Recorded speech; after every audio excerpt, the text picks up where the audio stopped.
The last light of summer drifted across the Wyoming valley, gold over dust and sage. Annabeth Coyle stood at the gate of Bennett Ranch, a woman of quiet grace, her travel-worn dress brushing the dirt. She had come to offer lessons to the man people whispered about, the one with all the children. The wind carried the smell of horses and wood smoke. She clutched the letter in her hand, the one that had brought her here to this far edge of the world. When Colt Bennett opened the door, tall and sun-worn, silence filled the space between them. His eyes were the color of dry earth, steady, unreadable. "I was told you have children," she said softly. "I'm a teacher. I can help." Colt's gaze didn't waver. "You ever had children of your own?" The words stung like wind against an old wound. "I cannot," she admitted, "but I'll raise them with the love of a mother." His lips curved faintly, the first hint of warmth. "Good," he said.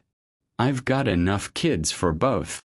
He led her to the yard where 4 children played: Eli, Finn, Nora, and little Lottie with her button-eyed doll. Annabeth's heart stirred watching them, their laughter rising like hope against the vast, lonely land. She knelt beside them, dust clinging to her skirt, and for a moment, forgot the ache of what she'd lost. That evening, Colt gave her a room beside the kitchen, plain but clean. On the chair, she found a half-finished shawl, small and child-sized. Outside, she saw Colt carry Lottie to bed, his hands gentle, his voice quiet in the dark. "If there's a father like that," she whispered, "no child should ever wonder who they are." As night settled over the ranch, Annabeth felt, for the first time in years, a quiet belonging. Not because she could give life, but because she could give love. Days turned into weeks. Under Annabeth's gentle patience, the Bennett children learned their letters, their laughter softening the silence of the house. Colt never said much, but the way he watched her with them said enough. She taught them songs, stitched torn sleeves, and filled the rooms with warmth. The ranch, once hollow with wind, now breathed with the sound of life again.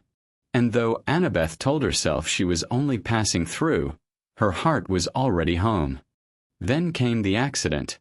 Nora fell from the paddock fence. The crack of the fall froze the air. Annabeth ran, her skirts flying, and found the girl pale and crying. She tore a strip from her apron, splinted the arm with trembling fingers, her voice steady despite her fear. Colt knelt beside them, eyes wide, helpless.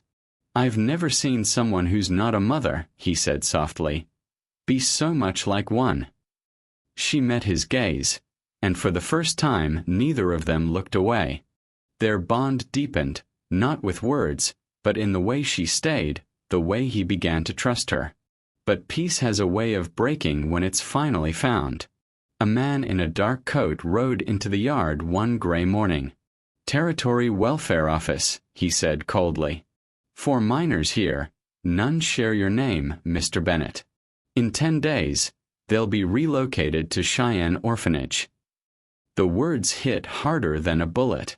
That night, Colt sat by the fire, his face shadowed.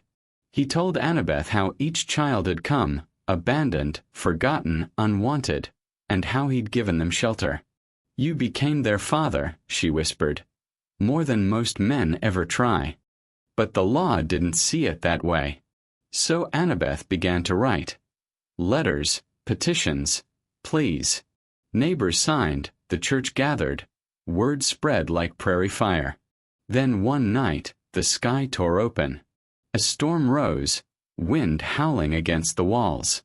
Lottie burned with fever, her small body limp in Annabeth's arms. Colt stood in the doorway, soaked by lightning's glow. "I'll ride for the doctor," he said. "The bridge is near gone," she cried. "I know," he answered, gripping his coat. "But this is mine to do." He vanished into the rain, a lone shadow against the wrath of heaven. Thunder faded into dawn. Colt returned drenched and shivering, the doctor behind him. By morning, Lottie's fever broke, her breath soft and steady once more. Days later, the county men arrived, boots muddy, papers in hand. "Your petition's been reviewed," one said flatly. "The children may stay." Annabeth wept, holding Finn close. "Yes, sweetheart," she whispered through tears. "You're home." Weeks later, a letter arrived stamped and sealed. Guardianship granted. Colt Bennett, provider and protector. Annabeth Coyle, co-caretaker and teacher. They had become a family. Through winter storms and quiet mornings, love settled between them like snow, soft, certain, and unspoken. Sometimes Colt tried to cook for her, burned toast, bitter coffee, but left a note beside the plate. "Everything you do for them, let me do for you today." Spring light crept across the valley. Annabeth was mending a sleeve when Colt stopped by the door, hat in hand. "I've been thinking," he said quietly. "You've raised them as your own. I reckon it's time you raise them with me, as their mother, as my wife." For a moment she couldn't speak. Her heart, the same one that once felt empty, now overflowed. "Colt," she whispered, "you already gave me everything I thought I'd never have." Spring came alive under the oak tree behind the ranch. Neighbors gathered, children dressed in Sunday best. Annabeth stood beside Colt, sunlight in her hair, the vows simple but eternal. When the preacher said amen, laughter rose through the air, free and full of home. Colt bent close and murmured, "You're not just their mother, Annabeth.